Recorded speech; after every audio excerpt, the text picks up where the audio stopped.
I don't think that could have gone any worse.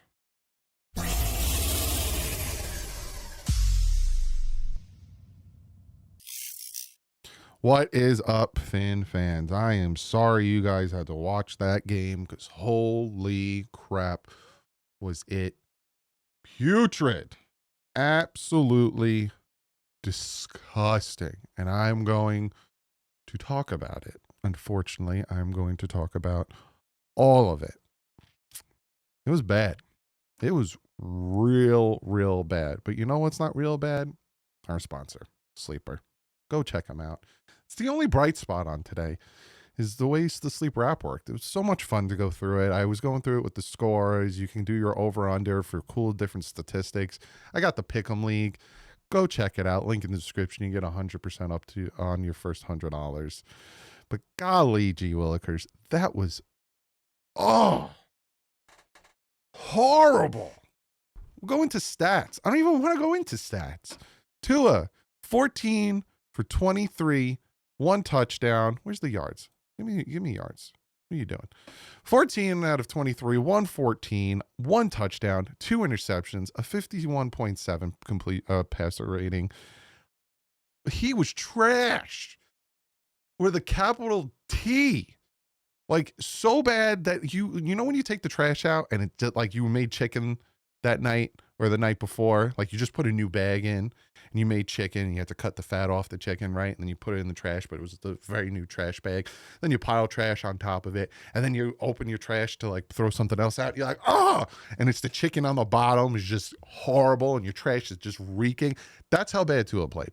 He played like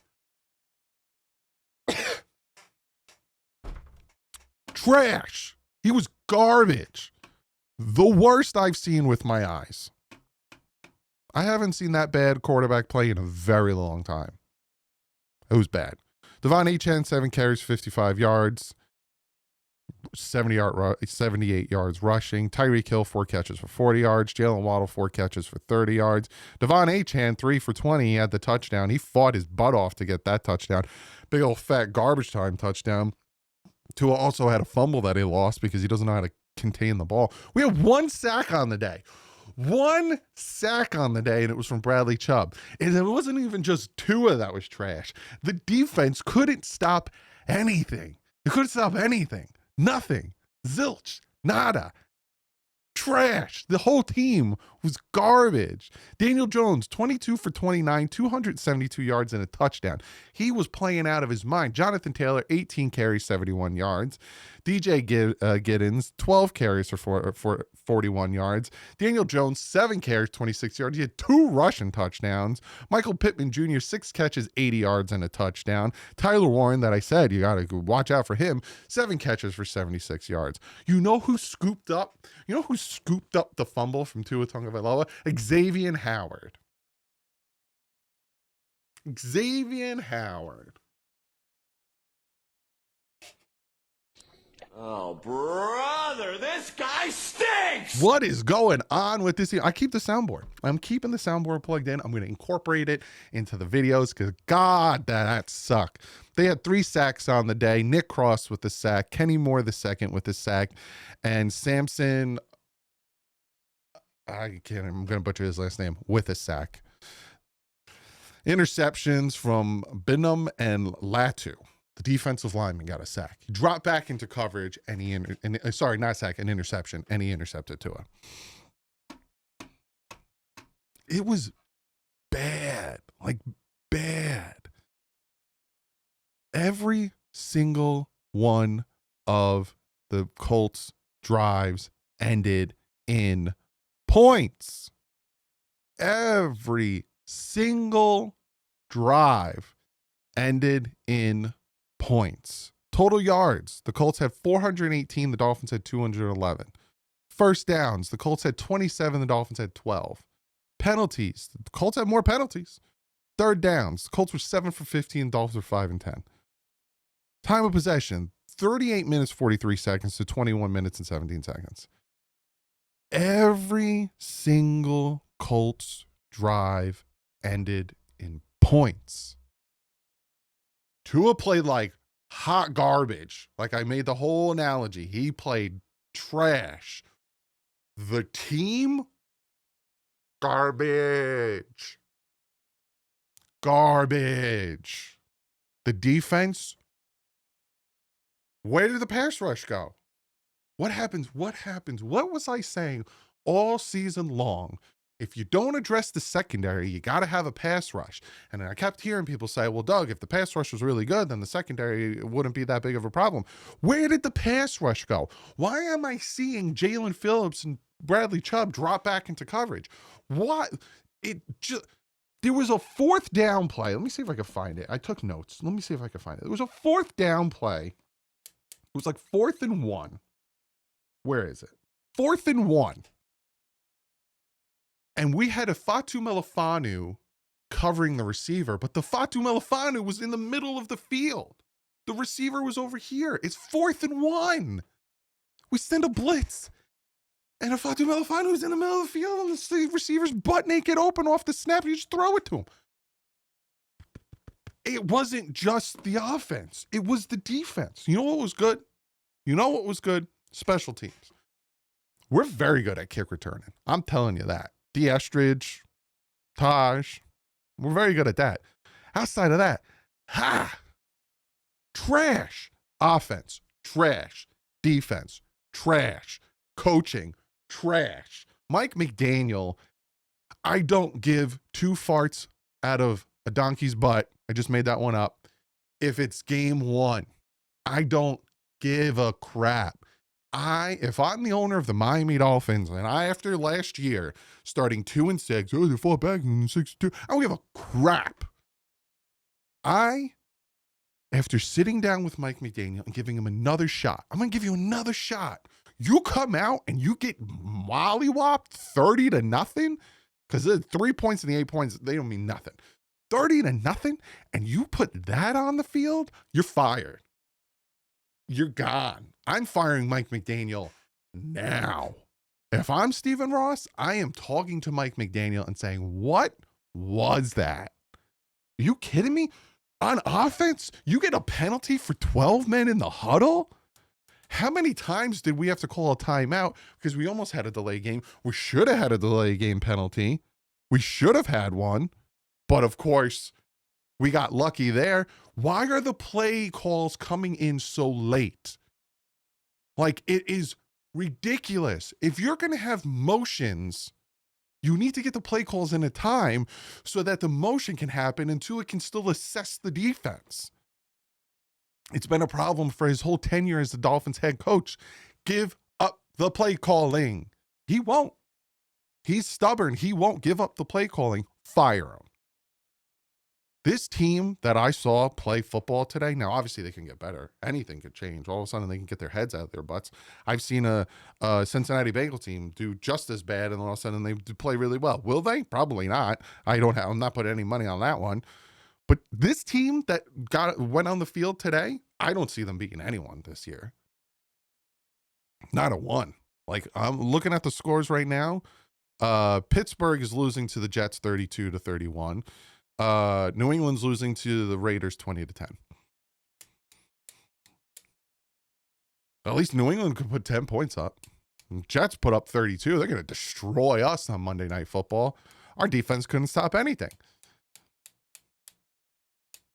It is bad. It is bad, bad, bad. I have no faith in this team.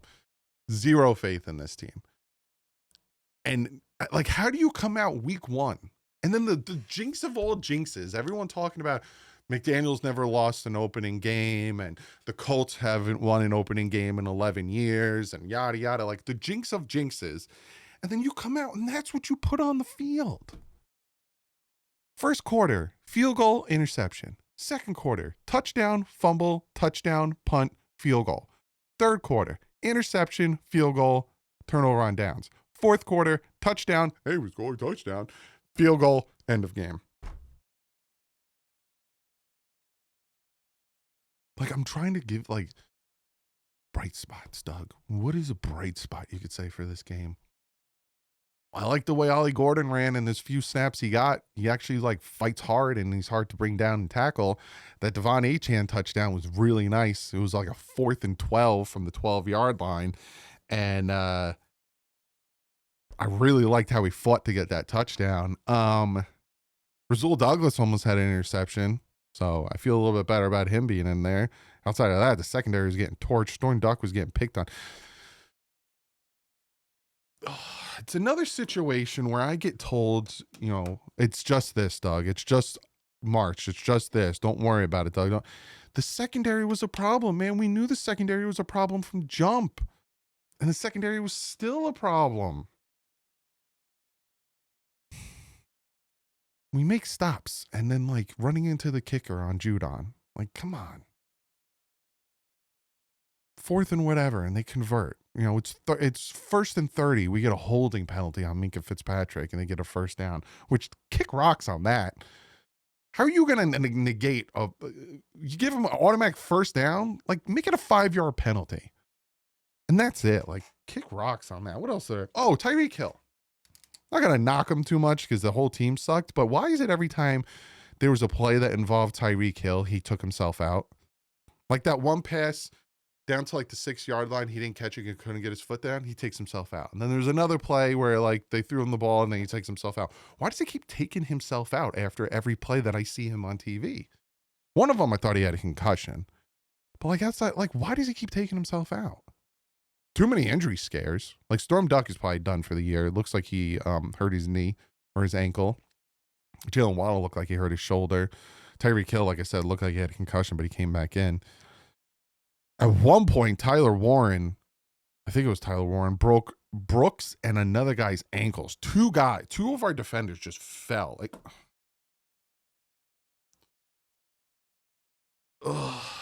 this is not how, as a team that you retain your GM and you retain your head coach, and status quo isn't good enough, and I don't want you to think that we're okay with the play on the field. This is not how you start the season. If we would have lost 33-30, 24 to whatever, then fine. Like the Jets are about to beat Pittsburgh because it's 4th and 24 from Pittsburgh's own 23. They're probably going to punt it. Like I think the Jets are going to win and New England's going to lose, and then you got Buffalo tonight. Jets are going to be all up in their feelings, as they should, because they just beat the Steelers. Hopefully this ages poorly, but it really looks like the Jets are probably going to beat the Steelers. You got the Saints over here only down 7 against the Cardinals. Like, and like we played like trash. There was no fight. There was no fight at halftime, man. Scores 24-0, 20-0 at halftime. There's no fight. And then you come out and you throw a dumb interception to it. I don't know, man. Let's see how they respond to the Patriots. But like I said in the live stream, tomorrow we'll do a deeper dive, even though I really don't want to. How about this positive? This is a positive. 1,400 of you guys in the live stream, even towards the end of the game, like the last 3-4 minutes of the game, 1,400 of you. And we broke 1,000 likes. Like, you guys are amazing to hang out. And I'm not going to stop doing this. Obviously, this team is playing like garbage. Things could turn around. We never know, but like to still see you guys hang out in the lives means the world to me. I'm still going to be live on Sunday at 1:00, Thursday at 8:15, Monday the 29th at 7:50. I'm going to be live. I'm still going to do a deeper dive. I'm still going to do film breakdowns. I'm still giving you all the normal content. It just might be a little bit more angry than it usually will be.